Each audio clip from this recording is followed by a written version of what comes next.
Quando Oda Nobunaga morreu, o Japão voltou a mergulhar na incerteza. Durante décadas, ele havia sido a força que mantinha seus inimigos sob controle. Seu exército parecia invencível. Seu projeto de unificar o país estava mais próximo do que nunca. Então, em apenas uma madrugada, tudo mudou. O templo de Onji foi consumido pelas chamas. Nobunaga morreu, e muitos acreditaram que o sonho da unificação morria junto com ele. Mas a história ainda reservava um novo protagonista, diferente de quase todos os grandes líderes de sua época. Ele não nasceu em uma família poderosa, não herdou vastas terras, nem cresceu cercado por castelos. Sua origem era extremamente humilde. Os registros da época não concordam sobre todos os detalhes. Alguns afirmam que era filho de um simples camponês. Outros dizem que seu pai era um soldado de baixa posição. Seja qual for a verdade, uma coisa era certa: ninguém imaginava que aquele menino chegaria ao topo do Japão. Seu nome era Toyotomi Hideyoshi. Na juventude, Hideyoshi possuía uma aparência incomum para um guerreiro. Não era alto, não impressionava pela força física. Alguns cronistas chegaram a descrevê-lo como alguém de feições simples e corpo franzino. Anos depois, seus inimigos fariam piada sobre sua aparência, mas havia algo que ninguém conseguia ignorar: sua inteligência. Hideyoshi observava tudo, aprendia rapidamente, sabia conversar com pessoas de diferentes posições, compreendia como poucos o comportamento humano. Enquanto muitos tentavam resolver problemas apenas pela espada, ele preferia usar a estratégia. Ainda jovem, entrou para o serviço do clã Oda. Na época, Nobunaga ainda era apenas um daimyo em ascensão. Hideyoshi começou desempenhando funções modestas. Carregava equipamentos, organizava acampamentos, executava tarefas que poucos consideravam importantes, mas fazia tudo com dedicação. Pouco a pouco, chamou a atenção de Nobunaga. Conta uma tradição bastante conhecida que, durante uma campanha, Hideyoshi percebeu que as sandálias de seu senhor estavam frias e úmidas. Antes da partida, colocou-as sob suas roupas para aquecê-las com o calor do próprio corpo. Quando Nobunaga foi calçá-las, encontrou-as secas e aquecidas. Pode parecer um gesto simples, mas revelava uma característica que acompanharia Hideyoshi durante toda a vida. Ele prestava atenção nos menores detalhes. Sempre procurava antecipar as necessidades daqueles que liderava. Nobunaga percebeu isso e começou a confiar cada vez mais naquele jovem. Com o passar dos anos, Hideyoshi deixou de ser apenas um servo. Tornou-se comandante, depois general. Em seguida, um dos homens mais importantes de todo o clã Oda, enquanto outros conquistavam respeito apenas vencendo batalhas. Hideyoshi conquistava pessoas, sabia negociar, convencer, criar alianças, resolver conflitos sem derramar sangue quando isso era possível, mas também demonstrava enorme capacidade militar. Em diversas campanhas, mostrou criatividade impressionante. Era capaz de construir fortificações em poucos dias, mover grandes exércitos rapidamente e surpreender adversários que acreditavam conhecê-lo. Foi exatamente por reunir essas qualidades que Nobunaga lhe entregou algumas das missões mais difíceis de sua carreira. Sem saber, preparava o homem que um dia daria continuidade ao seu maior sonho. No verão de 1582, Toyotomi Hideyoshi encontrava-se longe de Kyoto. Seu exército cercava o castelo de Takamatsu pertencente ao clã Mri. Era uma campanha difícil. Em vez de lançar ataques sucessivos contra as muralhas, Hideyoshi escolheu um caminho inesperado. Mandou construir enormes diques ao redor da fortaleza. Desviou as águas dos rios próximos. Pouco a pouco, o castelo começou a ser inundado. Aquilo que parecia impossível acontecia diante dos olhos dos defensores. A fortaleza transformava-se em uma ilha, sem condições de resistir por muito tempo. Foi então que um mensageiro chegou ao acampamento. A notícia era devastadora. Oda Nobunaga estava morto, traído por Akechi Mitsuhide, no templo de Onji. Durante alguns instantes, o silêncio tomou conta da tenda de Hideyoshi, seu maior aliado, o homem que havia transformado sua vida, o líder que sonhava unificar o Japão. Havia desaparecido. Mas Hideyoshi compreendeu algo imediatamente. Cada minuto perdido favorecia o traidor. Se Mitsuhide consolidasse seu poder, convencesse outros daimyos, ou ocupasse definitivamente Kyoto, o sonho de Nobunaga chegaria ao fim. Era preciso agir, e agir depressa. Em vez de revelar imediatamente a morte de Nobunaga ao exército, Hideyoshi manteve a informação em segredo. Não queria provocar desânimo, nem dar aos inimigos qualquer vantagem. Primeiro, resolveu o problema diante dele. Abriu negociações com o clã Mri. Aceitou um acordo de paz, encerrando rapidamente o cerco. Era uma decisão inteligente. Continuar aquela batalha significaria desperdiçar dias preciosos. Assim que o tratado foi firmado, Hideyoshi reuniu seus comandantes. Finalmente revelou a verdade. Sem perder tempo, ordenou a marcha. Os soldados caminharam quase sem descanso. Percorreram centenas de quilômetros em poucos dias. Atravessaram montanhas, vales, estradas estreitas, marchando sob calor intenso. A velocidade impressionou até os cronistas da época. Anos depois, essa movimentação ficaria conhecida como a Grande Marcha de Shogoku. Era uma corrida contra o tempo. Enquanto Hideyoshi avançava, Akechi Mitsuhide acreditava controlar a situação. Esperava que outros daimyos se unissem a ele.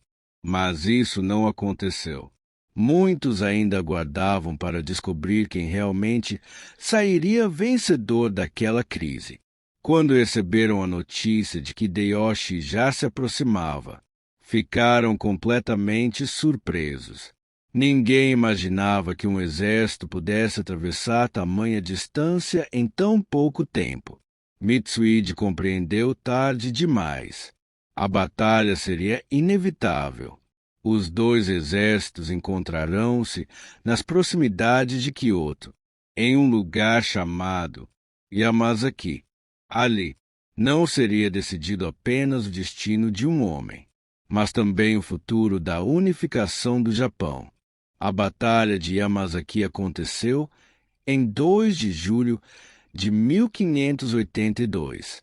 Poucos dias haviam se passado desde o incêndio de Onji, mas, naquele curto intervalo, o destino do Japão já havia mudado diversas vezes.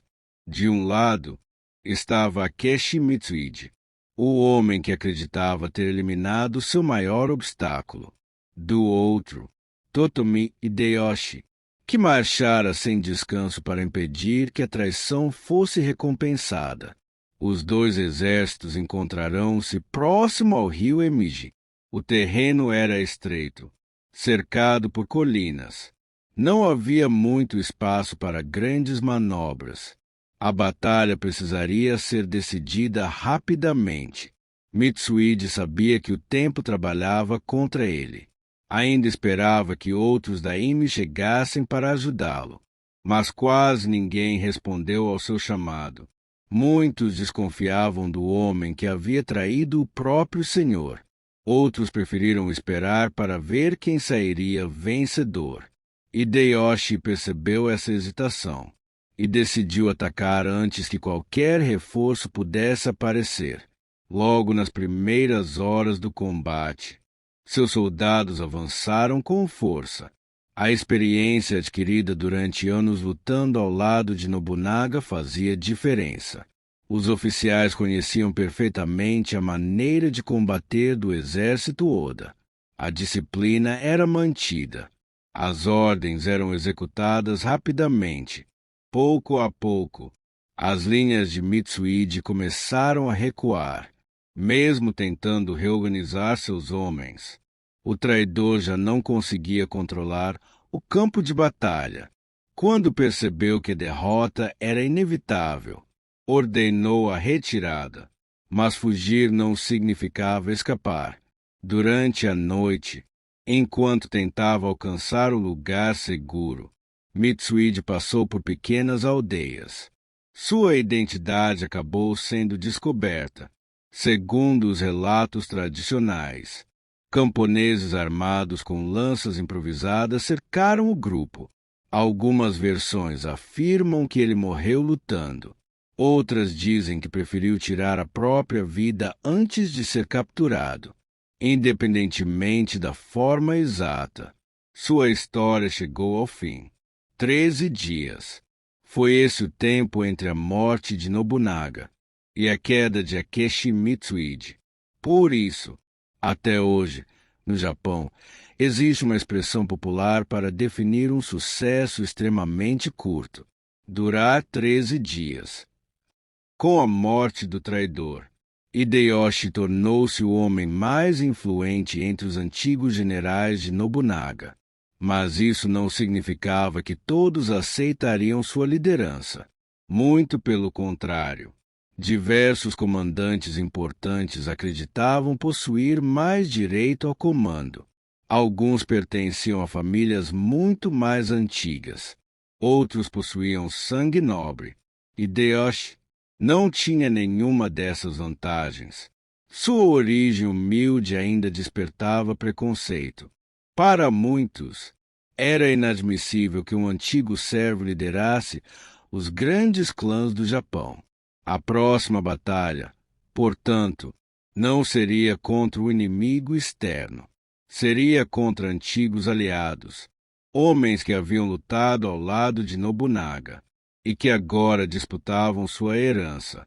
Entre todos eles, um nome destacava-se acima dos demais: Shibata Katsui, veterano respeitado, general experiente e um dos homens de maior confiança de Nobunaga durante muitos anos. O confronto entre os dois definiria quem realmente herdaria o sonho da unificação. Com a morte de Oda Nobunaga, o maior exército do Japão permanecia sem um líder. O sonho da unificação ainda existia, mas agora todos queriam conduzi-lo.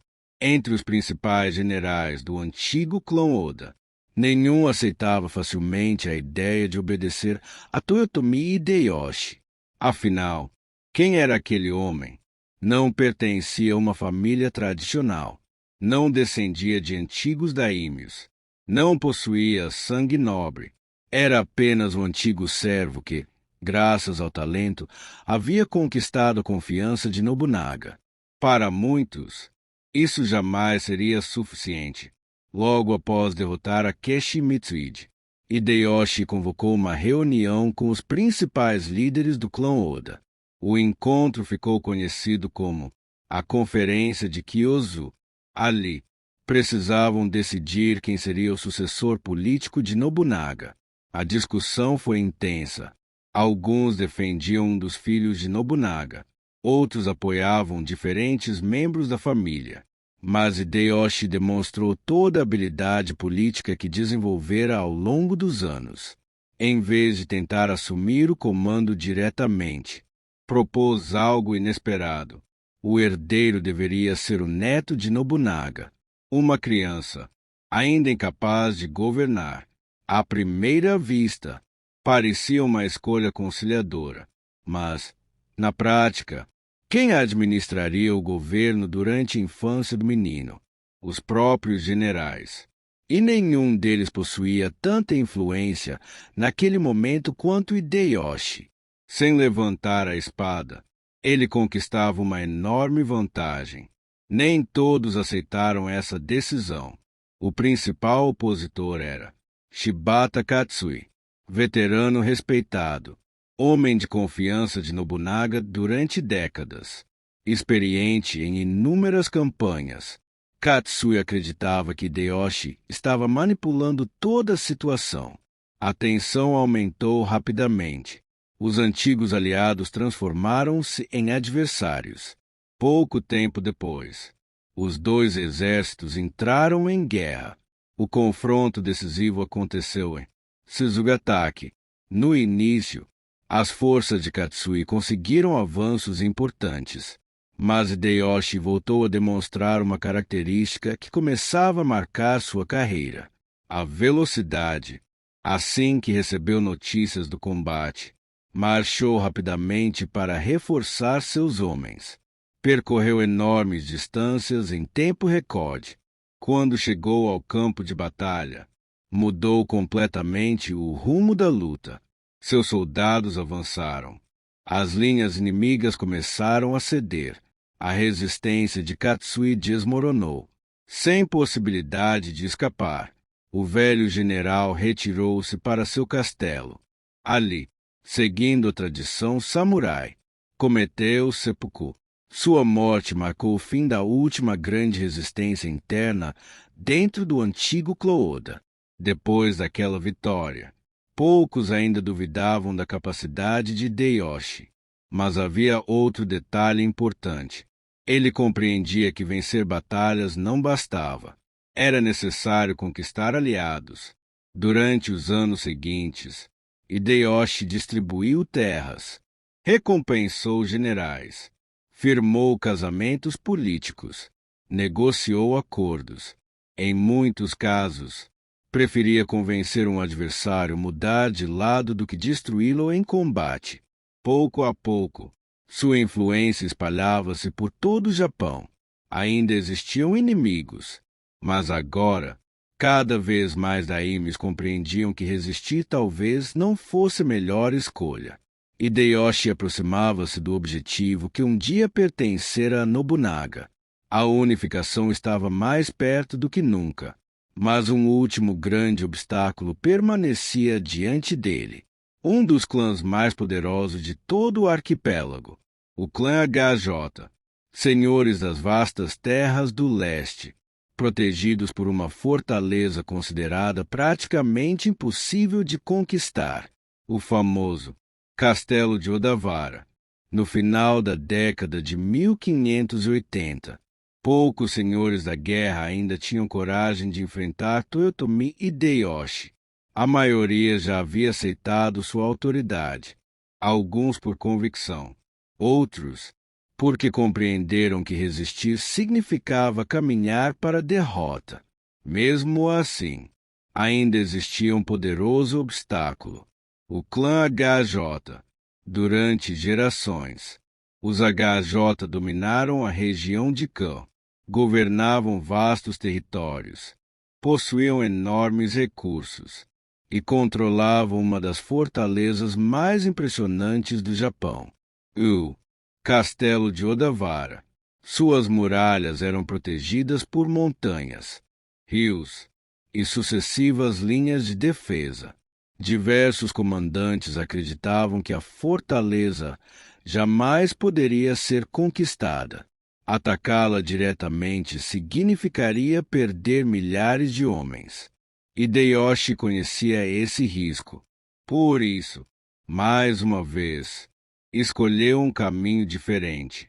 Em vez de lançar um ataque imediato, cercou completamente o castelo, impediu a chegada de suprimentos, bloqueou todas as rotas de fuga, mas fez algo que surpreendeu até seus próprios soldados. Ao redor da fortaleza, mandou construir uma verdadeira cidade. Em pouco tempo surgiram ruas, mercados, oficinas, residências temporárias, casas de chá, espetáculos musicais, peças de teatro, enquanto os defensores permaneciam presos atrás das muralhas. O exército de Hideyoshi parecia viver normalmente. Os soldados treinavam, descansavam, assistiam a apresentações, recebiam reforços constantemente. A mensagem era clara. Hideyoshi estava disposto a esperar o tempo que fosse necessário. Dentro do castelo, a situação era completamente diferente. Os alimentos diminuíam, o cansaço aumentava, a esperança de receber ajuda desaparecia. Os meses passaram. Nenhum aliado conseguiu romper o cerco. Pouco a pouco, os próprios comandantes HJ compreenderam que continuar lutando significava condenar milhares de pessoas à fome. Finalmente, em 1590, a decisão foi tomada. O clã HJ rendeu-se. Após quase um século dominando o leste do Japão, seu poder chegava ao fim. Com a queda de Odawara, praticamente todo o arquipélago encontrava-se sob a autoridade de Toyotomi Hideyoshi. Pela primeira vez desde o início do período Sengoku, um único governante controlava quase todo o Japão. O sonho iniciado por Oda Nobunaga finalmente tornava-se realidade. Mas Hideyoshi sabia que conquistar um país era apenas parte da tarefa. Era preciso impedir que as antigas guerras voltassem. Assim, iniciou uma série de profundas reformas. Mandou realizar grandes levantamentos de terras. Organizou melhor os impostos. Separou oficialmente os agricultores dos guerreiros. Os camponeses deveriam cultivar. Os samurais deveriam lutar. Cada grupo teria uma função definida dentro da sociedade. Também ordenou uma medida que ficaria conhecida como a caça às espadas. Milhares de armas foram recolhidas da população. Espadas, lanças, arcos, tudo aquilo que pudesse alimentar novas rebeliões. Segundo Hideyoshi, a paz só seria duradoura se o uso da força permanecesse nas mãos daqueles responsáveis por proteger o Estado. Durante alguns anos, parecia que o Japão finalmente encontrara estabilidade. Mas então, Hideyoshi voltou seus olhos para além do mar. A unificação do arquipélago já não era suficiente. Agora, ele sonhava com algo muito maior. Um império. Após a queda de Odawara, Toyotomi Hideyoshi havia alcançado aquilo que parecia impossível. Os grandes daimyos haviam sido derrotados. As guerras internas diminuíram. Pela primeira vez em mais de um século, o Japão encontrava-se praticamente unificado. Para muitos, era o momento ideal para consolidar a paz, fortalecer a economia, reconstruir o país depois de décadas de conflito.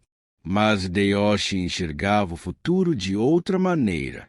Depois de conquistar o Japão, passou a acreditar que seu destino era ainda maior.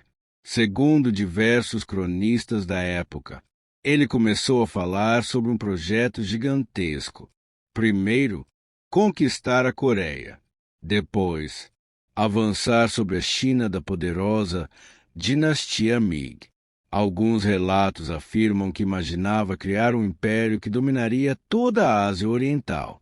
A ideia parecia grandiosa, mas extremamente arriscada. A China era uma das maiores potências do mundo. Sua população era muito superior à do Japão. Seu exército era enorme e sua estrutura administrativa existia havia séculos. Mesmo assim, Hideyoshi acreditava que seus samurais seriam capazes de vencer. Em 1592, a ordem foi dada. Centenas de navios cruzaram o mar, transportando um dos maiores exércitos que o Japão já havia reunido. Mais de 150 mil homens desembarcaram na Península Coreana. O avanço inicial foi impressionante. As cidades caíram rapidamente. Busan, Dongnam, Daegu, Seul, uma após outra. Os exércitos coreanos não conseguiram conter a velocidade da invasão. Em poucas semanas, os japoneses haviam avançado centenas de quilômetros. Para muitos soldados, parecia que a campanha terminaria rapidamente, mas a guerra estava apenas começando. Enquanto o exército avançava por terra, a situação no mar mudava completamente. Um comandante coreano começou a destruir sucessivamente as linhas de abastecimento japonesas. Seu nome era Almirante Yi Sansi, com embarcações rápidas, excelente conhecimento da costa e uma disciplina extraordinária. Yi Sansi transformou a guerra naval. Suas vitórias impediram que alimentos, armas e reforços chegassem facilmente ao exército japonês. Pouco a pouco, os problemas começaram a surgir. As tropas estavam cada vez mais distantes do Japão. Os suprimentos diminuíam. As doenças espalhavam-se pelos acampamentos. E então, outro inimigo entrou na guerra, a dinastia Ming, cumprindo sua aliança com a Coreia. A China enviou milhares de soldados. Agora, os japoneses não enfrentavam apenas os coreanos. Também precisavam lutar contra um dos maiores impérios do planeta. Aquilo que parecia uma campanha rápida transformou-se numa longa guerra de desgaste. Os combates tornaram-se cada vez mais violentos. As perdas aumentavam. E a vitória já não parecia tão próxima quanto Hideyoshi imaginara. Mesmo assim, ele recusava-se a abandonar seus planos. Ordenava novos ataques, enviava reforços, insistia que a campanha continuasse. Mas o destino começava a seguir outro caminho, porque, enquanto seus exércitos lutavam além-mar, a saúde de Hideyoshi piorava rapidamente, e todo o futuro do Japão voltaria a depender de uma única pergunta: quem governaria após sua morte? No final da década de 1590, Toyotomi Hideyoshi já não era o mesmo homem que conquistara o Japão. Os anos de guerra, o peso do governo e o fracasso da campanha na Coreia haviam cobrado um preço elevado. Sua saúde piorava rapidamente. Mesmo assim, uma preocupação ocupava seus pensamentos acima de qualquer outra. Seu filho, Toyotomi Hideyoshi, depois de muitos anos sem conseguir um herdeiro, Hideyoshi finalmente tivera um filho. O menino ainda era muito pequeno, incapaz de governar, e isso representava um enorme perigo. Hideyoshi conhecia a história. Sabia exatamente o que acontecerá após a morte de Nobunaga. Generais haviam disputado o poder. Aliados tornaram-se inimigos.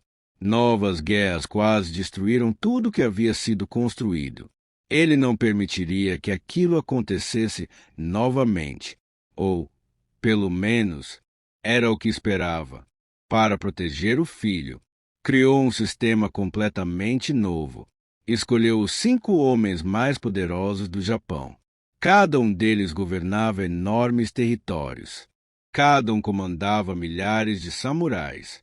Juntos, formariam o chamado Conselho dos 5 Regentes. Sua missão era simples: governar o país até que Hideyoshi alcançasse a idade adulta. Entre esses 5 homens, havia um que se destacava dos demais: calmo, paciente, extremamente inteligente. Durante anos, esperara o momento certo para agir. Seu nome era Tokugawa Ieyasu. Hideyoshi conhecia sua capacidade. Por isso manteve próximo. Mas também sabia que Ieyasu possuía enorme influência. Era respeitado, rico, comandava um poderoso exército. Ainda assim, acreditava que o juramento dos regentes seria suficiente para preservar a paz. Em setembro de 1598, Toyotomi Hideyoshi morreu.